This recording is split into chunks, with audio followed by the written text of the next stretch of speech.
Përshëndetje për të gjithë. Unë quhem Mjeta Siqeca, jam nxënëse e shkollës SHFM Mindoraku në klasën e 9.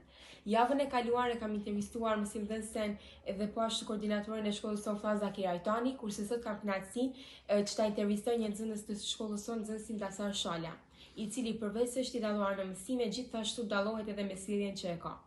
Kjo intervistë do të transmetohet në media për arsye Albania Education. Përshëndetje Dasar. Përshëndetje. Faleminderit që je pjesë e kësaj interviste së pari. Faleminderit që më ftuat të jam pjesë. Do të vazhdojmë me disa pyetje Dasar. Cila lëndë të pëlqen më së shumti dhe pse?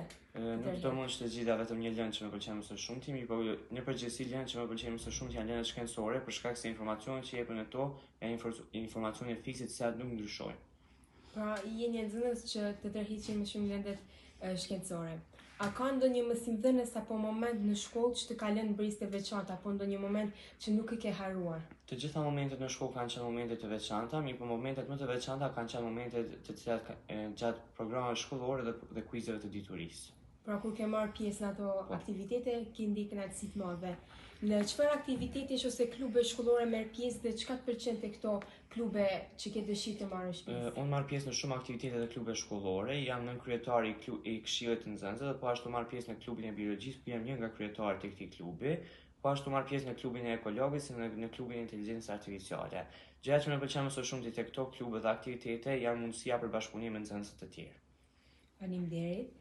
Çfarë mendon se e bën shkollën tënde më të veçantë krahasuar me të tjerat? Mendoj se ka shumë arsye se çka e veçon shkollën tonë nga shkollat e tjera, por dy arsyet kryesore janë mënyra se si drejtohet shkolla jonë nga drejtori i shkollës sonë, dhe arsyeja e dytë janë aktivitetet e shumta që mbahen për ditë të ndryshme, të cilat i informojnë nxënësit dhe i sensibilizojnë ata rreth temave të ndryshme. Dasar, faleminderit shumë për përgjigjen e dhënë dhe si pyetje të fundit, cilat janë ëndrat apo planet e tua për të ardhmen tënde? Ëndra ime për të ardhmen është të bëhem një doktor i suksesshëm, sepse dua që puna ime të ka vlerë dhe të kontribuojë në jetën e të tjerëve.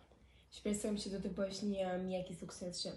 Faleminderit shumë Dasar që ishe pjesë e intervistës. Faleminderit.